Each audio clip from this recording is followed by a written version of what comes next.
Да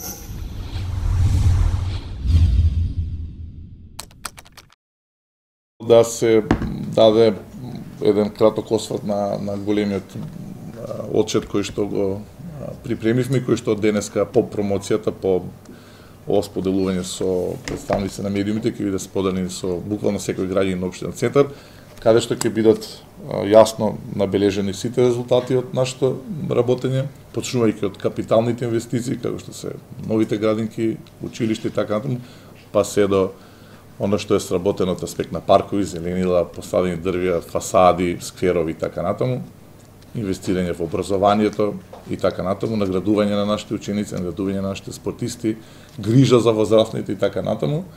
Се разбира, знаат граѓаните и исто така многу добро дека ова не беше обичен мандат, тоа беше мандат кој што беше обележен со буквално блокада, но таа блокада и давање на наредба да не се помага на општина Центар, бидејќи ние во најголема мера зависиме од одобренијата кои што треба да ги добиеме или од град Скопје или од ресорните министерства, најчесто од Министерството за транспорт и врски.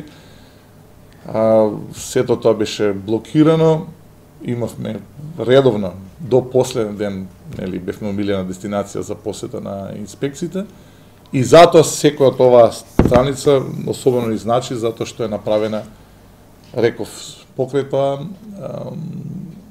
канонада на општина Центар и завршувам на крај со една многу битна работа, затоа што мислам дека никогаш повеќе не треба да се повтори без разлика кој е на власт и без разлика кој е градоначалник, а тоа е дека овие проекти ги завршивме со 0 денари поддршка од централната власт, значи сето е направено со пари исклучиво од нашата општина, единствена скопска општина која што не доби ниту еден денар за никакво реновирање, никаков нов проект.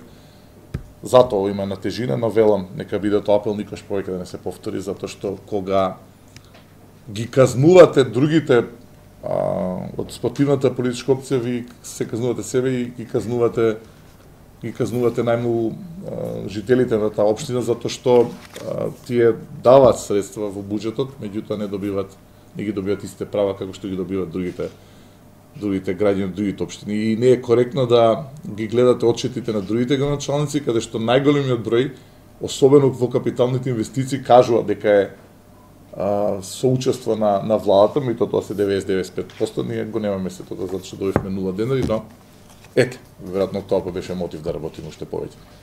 Да не должам повелете со прашање и така натаму. Се гордеете многу за многу работи што сте направили, не се малку, а што не сте направили до сега? Секогаш има работи што треба да се направат, треба генерално, значи да се реши проблем со паркирањето во општина Центар и Скопје мора да преземат веќе политиката како и сите главни градови во другите држави да има посебен режим за паркирањето во општина Центар. Ние сме општина каде што доаѓаат сите граѓани, голем број на граѓани од Скопје и од другите градови, меѓутоа потоа си одат и останува сето тоа кај нас да го решаваме, таа гужва, граѓаните сакат нели да се паркираат нормално дома и да можат да комуницираат, така што тука ќе треба многу повеќе се направи. Не мислам дека сме исполниле се, но кога ќе го видиме, тоа ќе го комуницираме, се разбира, во текот на изборите. Отчетот служи за граѓаните да дадат оценка што од тоа што ветила одредена опција или одреден кандидат е исполнето. Не гледам друг по-сериозен критериум од тоа дали треба некој да добие поддршката или не. Остварен е огромен број на ветувања од оние што беа главни ветувања, тоа ќе покажеме како документ, остварени се сите, беа 6, едно не е остварено, тоа е со гасификацијата, сето тоа затоа што се сеќавате првите одлуки беа гасификацијата да биде исклучиво да биде во ингеренција на град Скопје, не на општините, бевме спречени да формираме јавно предпријатие и така натаму. Но велам, сите овие блокади не натера да работиме по-интензивно и повнимателно. Не беше тајно, прв пат ќе открием од првиот ден 3 тима во Министерството за финансии, финансова полиција, буквално до последниот ден работеа на проверка на нашите документи. Ја не бев во можност да ја затворам ова општина, ниту сакав, знаам и денеска кои луѓе се уште работат, нели ги дава документите, но кога ќе се најдете во таква ситуација, решив да ја практикувам филозофијата кога животот ќе ти даде лимун, направи лимунада. Па така да работевме, комплетно ги отворив вратите и прозорите на општината, само за да дадам сигнал дека ќе работиме највнимателно и најтранспарентно и досега успеавме, ќе видиме што ќе се случи понатаму. Рековте, отчетот ќе им биде поделен на сите граѓани на општина Центар. Колку примероци се испечатени и колку чини овој пака убава спаква ночи? Ќе треба да проверам колку чини, отпечатени се 10.000 примероци, во Центар има 45.000 граѓани, повеќе 45.000 граѓани, значи сега нема буквално да дојде до веројатно до секој, но ќе гледаме што е, можеме тамо каде да обезбедиме информација колку чини се отпечатени. Тоа се ставки кои што се предвидени во буџетот. Немаме ние 4 години немавме начин на комуникација, моравме директно со граѓаните, немавме поддршка од најголемиот број на медиуми, многу малку, да не речам воопшто нашите проекти се наоѓа во дневниците, печатените медиуми. Но пак велам, лично мене и на тимот, бидејќи без тим ништо не се може, тоа ни беше уште поголем мотив да работиме и да комуницираме директно. Можеби, сигурно помага фактот што во Центар и во Скопје повеќе се користи интернетот, социјалните мрежи и тоа многу ни помогна. За жал не е иста состојбата со другите градови и општини во Република Македонија, но велам, сега има нова влада и никош нема да поддржам однесување каде што ќе се направи поделба на општини кои што се градоначалниците од наша страна условно и градоначалници од друга страна и овие ќе ги блокираме и нема да ги поддржуваме и ќе им праќаме инспекции. На крај гледаме токму преку примерот на Центар како тоа се враќа како бумеранг. И ако овој пат не научивме таа школа, тогаш и се плаќаме цената граѓаните кога казнуваат тоа. Они многу добро гледаат што се случува. Не може, рековме тоа ќе биде за она после 2 години школска, значи не овој септември, од идниот септември да почнат да одат учениците. Напредува, нели да не уречам со брзина која што е уште подобра тоа што е предвидена, веќе нели сериозен е габаритот, фактички завршува првиот дел. Некаде крајот на јули ќе ја видиме и фасадата и останува сега да поработиме на оној дел кој што го оставивме последен, тоа е оној дел каде што се сместени децата со церебрална парализа, меѓутоа за нив и покрај тоа што не е наша обврска, туку на Министерството за труд и социјала, обезбедивме нов простор за да на крај се вратат токму во новото училиште и ќе бидеме првиот случај во Македонија, можеби пошироко, каде што ќе имаме вистинска инклузија. Значи, не може да зборуваме за инклузија ако децата се сместени во основно училиште, а оние што имаат потреба од посебна грижа на друго место. Туку ќе бидат во истото училиште сместени затоа што се почувствува таа инклузија. Пак велам нескромно, меѓутоа тоа ќе биде најмодерното и најсовремено и најубаво училиште буквално на Балкански. Каде е постапката за проверка на легалноста на градбата на новото седиште на ВМРО ДПМН? Имавте најава дека може да дојде до рушење. Јас останувам на тоа дека треба да се руши, неколку пати потенцирав, да, тераса, зборуваме за тераса, не за објектот. Целиот процес застана тамо каде што град Скопје се го прогласи таа локација како надлежна и самата издаде одобрение. Ние ја обжаливме таа одлука и таа одлука, за жал, второстепената комисија на Министерството за транспорт и врски ја одби затоа што го почитуваше ставот на град Скопје.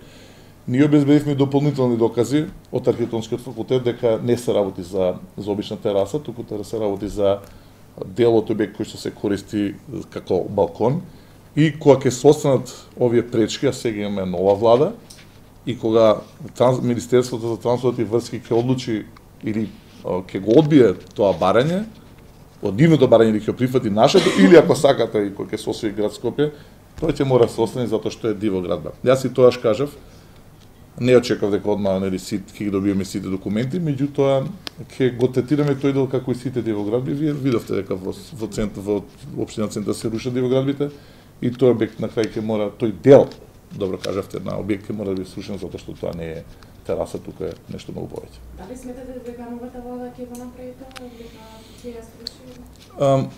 Гледам сега и зона заев како премиер е бомбардиран од прашањата што со Скопје 2014, така натаму, не сум адвокат негов и он, еви вчера гледам си дава добри одговори. Добри одговори со оние кои што се почитување на законот. Ако се почитува законот, тој дел под објектот мора да се сруши. Скопје 2014 не е едноставно сега да се отстрани. Ова го кажам затоа што мораме да знаеме дека една гарнитура кога дојде на власт дека не е лесно да се отстранат сите последици од таквото владење. Еве што сега со фасадата на владата. Лесно се каже ќе се отстрани, но како? И така натаму. Но тоа не нели мојот да одговорам и не е под моја ингеренција, но велам, не го третираме ова прашање затоа што е седиште на ВМРО да помене. Го третираме како било која дивоградба и ако се почитува законот, тоа е најдобриот одговор. Никој да не е над и под законот. Вие знаете примери со луѓе што го водеа судството во државата, во центар не беа третирани поинеку само затоа што беа на некои функции. Сите што изградија дивоградба беа санкционирани. Најголем број, сигурно има и други дивоградби, но ќе беа санкционирани. Не се обидуваме да не ги делиме дивоградбите на дали се политичка партија, дали се од претседатели на судови, дали се од политичари, од бизнисмени, од мотници, од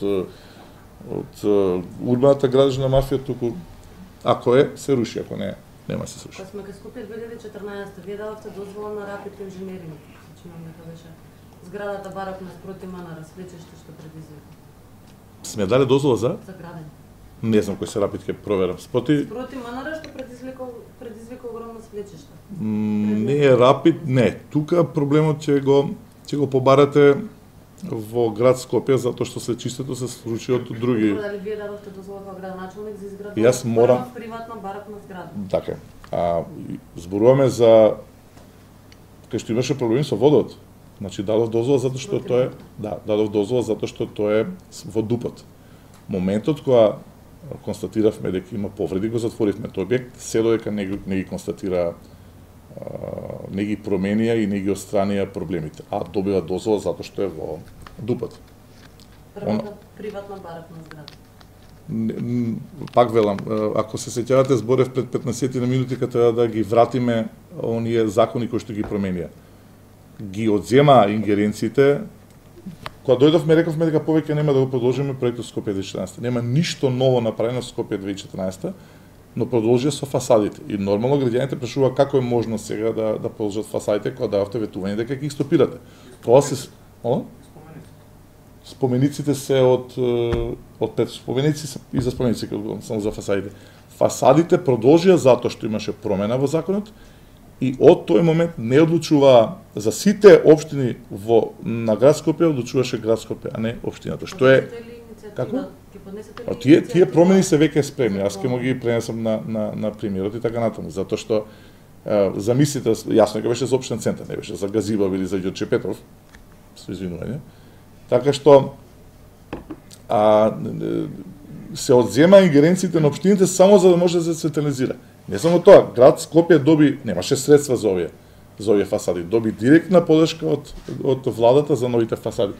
Што се не со спомениците, новите што беа поставени беа исклучено поставени на оние сегменти кои што се под ингеренција на град Скопје, кај што имаше веќе изгласан дуп и ние тука не може да реагираме. Значи на главните улици така споменици во општинен центар не беа поставени од тој момент.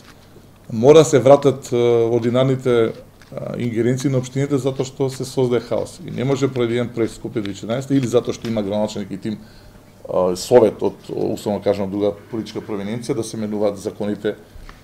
Јас кажав дека 24 пати е променет законот за градење. 24 пати. Од кога? Од кога дојавме ние. Имате фасади Да. колку фасади на згради се реновирани, реконструирани и дали ќе продолжите? Имате точната бројка, ги има и со слика сите. Ќе продолжиме се разберење наскоро ќе го отвориме и конкурсот, меѓутоа нашето обновување на фасади имаше и освен се разбира многу важниот елемент, а тоа е да буквално дојдеме до она ниво да за третина и навистина сајфме на сите граѓани потврдија, буквално за третина се намалија сметките за грејење и така натаму. Затоа што енергетската ефикасност е тоа. Меѓутоа пративме на многу битна порака што беше целосна спротивност на претходно направеното. Не правевме барок не затоа што ние решивме тоа да не биде барок, туку ги правевме фасадите исклучиво во согласност со оние што живеат таму, со жителите и тие одлучува како ќе изгледат фасадите, ги обновувавме оригиналните изгледи и го направивме она што е логички. Не направивме фасади како што гледаме на град Скопје, да од напред се средени, а од позади се оставени претходно, бидејќи не можете да постигнете енергетска ефикасност ако полот станот ви е со стиропор, а пола не ви е. Туку вие мора буквално да го затворите целиот за да нели се постигне таа ефикасност. Значи насекаде го направиме 100% од објектите, но исто така не само изгледот на фасадот, боите ги одлучуваат граѓаните. За мене е многу невкусно и насилнички да влезете некаде, да ги менувате фасадите, да не ги прашате граѓаните, да не ја прашате општината поради промените и да направите барокни фасади. Но како сега сето тоа ќе се промени? Ќе се вадат што е оставено тоа зло, тоа веќе прашање кое што е многу тешко за дискусија. Мислувате ли за нова кандидатура? Јас дадов изјава кога почнаа процедурите дека ќе се кандидирам за нов мандат. Зборовме и за училиштето, зборовме за беа поставени многу конструктивни прашања во врска со проекти што треба да се довршат, така што дефинитивно ќе се кандидирам. Вашето име се спомнува по предлог за град Скопје, дали може ќе се кандидирате за град Скопје? Не сум разговарал со никого на таа тема, го слушам тоа, го читам, го доживувам и јас и мојот тим го доживуваме како на некој начин како позитивна оценка за ова што е направено, но со никого не сум разговарал на таа тема. Ќе добиете ли поддршка од СДСМ и коалиција? Тоа е политичко прашање, јас во договор со Како независен да се кандидира? во да, тоа е легитимно прашање во договор со претседателот на партијата, господин Заев, одлучив да одам преку партиската процедура, ги дадов документите, добив поддршка од најголем број од телата кои што се во на СДСМ. Дали ќе одиме, како ќе одиме заедно, кој ќе одлучи политичката партија, јас очекувам таа поддршка. Анкетите се тука, резултатите се тука, но финалната одлука ќе се ја донесе и партијата, а потоа ќе одлучиме што ќе.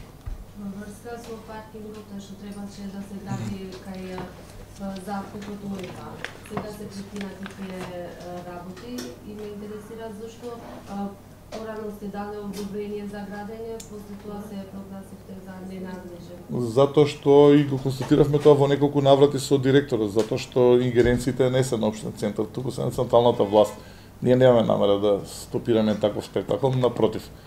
Ние ќе испоентираме и ќе добиеме многу од еден таков спектакл, особено што сега знаеме кои ќе играт. Едно такво дерби кај што ќе играт Реал Мадрид и Манчестер Юнајтед е светски празник на фудбалот. Меѓутоа законите мора да се испочитуваат. Нема да се блокира никаков пристап, никаков паркинг, ќе биде завршено сетото, но мора да биде во рамките на законот. Она што се спротивставивме и наредниот ден ќе искочам со тој податок е барокната огромна катна гража што требаше да биде лево од салата на кошаркарскиот клуб работнички, но тоа го реши. Сега кога имаме нова влада